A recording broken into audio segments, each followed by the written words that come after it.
The gentleman has 15 minutes remaining. Thank you, Mr. Speaker. In the House today, H.R. 3630, the so-called payroll tax holiday, passed. Later, it passed the United States Senate, meaning it passed the United States Congress. But on the House floor today, I joined 91 other Republican budget hawks, each of whom shares my concern for the financial stability of our nation and the risk of a federal government insolvency and bankruptcy. Each of us, budget hawks, voted no. In December 2011, Alabama Senators Richard Shelby and Jeff Sessions and I voted no on the deceptively named payroll tax bill. I am pleased today that I was part of a united Republican delegation from the state of Alabama to vote no on H.R. 3630. Robert Adderholt, Republican from Haleyville, voted no. Spencer Backus, Republican from Birmingham, voted no. Mike Rogers, Republican from Anniston, voted no. Martha Roby, Republican from Montgomery, voted no. Joe Bonner, Republican from Mobile, voted no. On the Senate side, Alabama Senator Richard Shelby voted no. Alabama Senator Jeff Sessions voted no. Each of these individual congressmen and senators voted no, again, because they share a deep-rooted concern for the financial stability of our country and the impact this legislation can have on that. In sum, I voted against H.R. 3630 for a variety of reasons, but I'm going to mention three. First, H.R. 3630 disproportionately targets and burdens American federal workers, takes their hard-earned money, and diverts it to those who don't work for it. That's not fair. That's not good policy. Second, America's seniors have asked me to protect Social Security and Medicare benefits because they paid for and earned them during their working lifetimes. Americans support Social Security because everyone contributes their fair share to their own Social Security retirement benefits. Social Security is not welfare. Social Security is an earned entitlement. H.R. 3630 undermines Social Security's and Medicare's foundation by threatening 10% funding cuts totaling $120 billion per year, which will, if continued beyond this fiscal year, breach America's commitment to our elderly and will force significant Social Security and Medicare benefit cuts. We cannot expect the benefits while cutting the revenue that provides those benefits. Third, and most importantly, the name middle-class tax relief, which is on the title of H.R. 3630, is deceptive and it is false. There is no tax cut. Rather, Mr. Speaker, I want the American people to understand that it is 100% a loan. Let me delve into that in a little bit deeper. But as I do so, let me mention this. In the private sector, if a commercial institution had done what Congress did today, it would constitute flagrant violations of truth in advertising, truth in lending, and deceptive practices statutes. But as we all know, Washington is all too often immune from such constraints. H.R. 3630 is false advertising and deceptive because it is not a tax cut.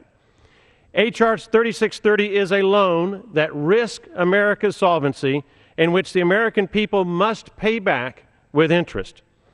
In this regard, the Congressional Budget Office and Joint Committee on Taxation reports reveal two troubling aspects of H.R. 3630. First, according to the CBO's and JCT's estimates, enacting H.R. 3630 would change revenues and direct spending to produce increases in the deficit of $101.1 billion in fiscal year 2012.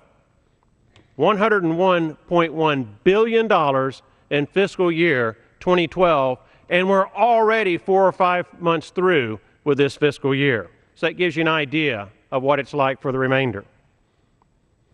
Further, H.R. 3630 would direct the Office of Management and Budget to exclude the budgetary effects of H.R. 3630 from its scorecard of balances under the statutory Pay-As-You-Go Act of 2010.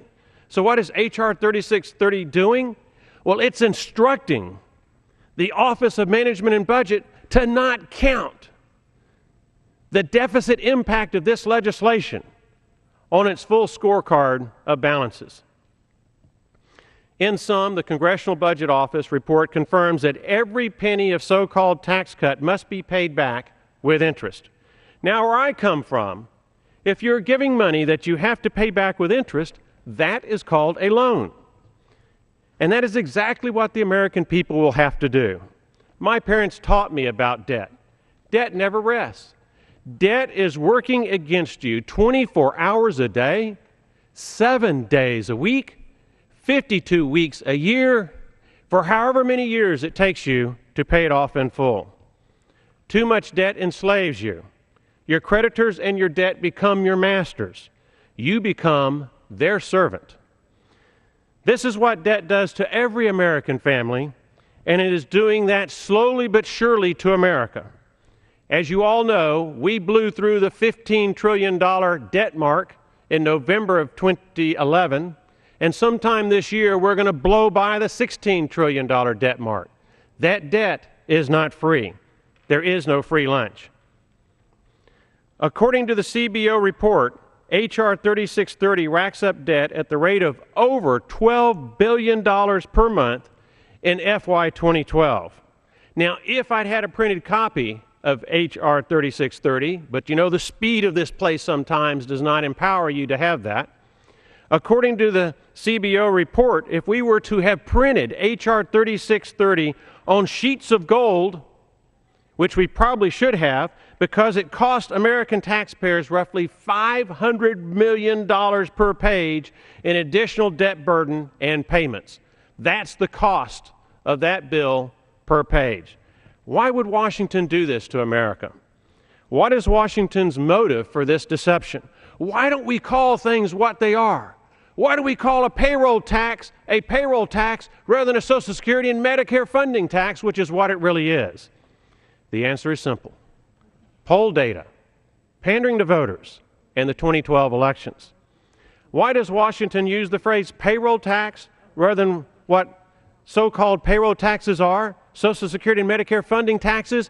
Because polls show voters don't understand what the payroll tax is, but by golly, they know what Social Security and Medicare funding taxes are.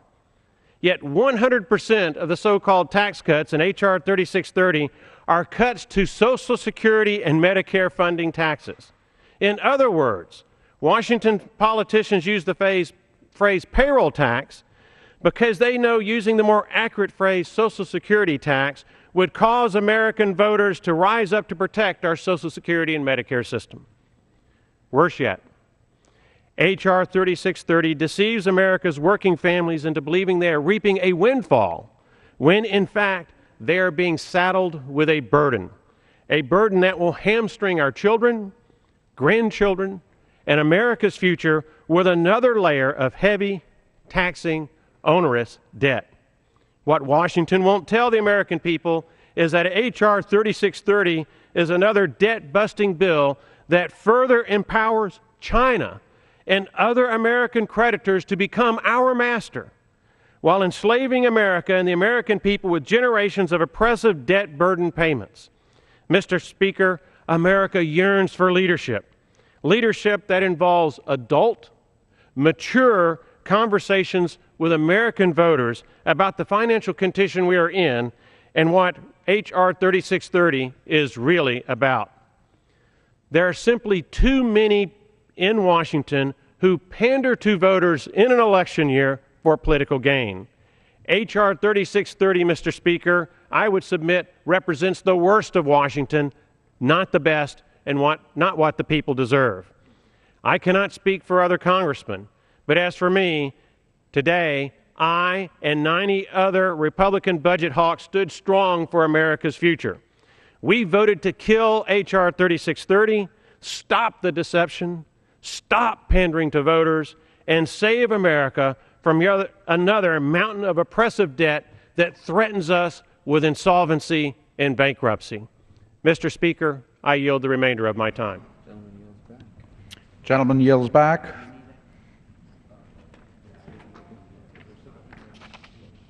Under the Speaker's announced policy of January the 5th, 2011, the Chair recognizes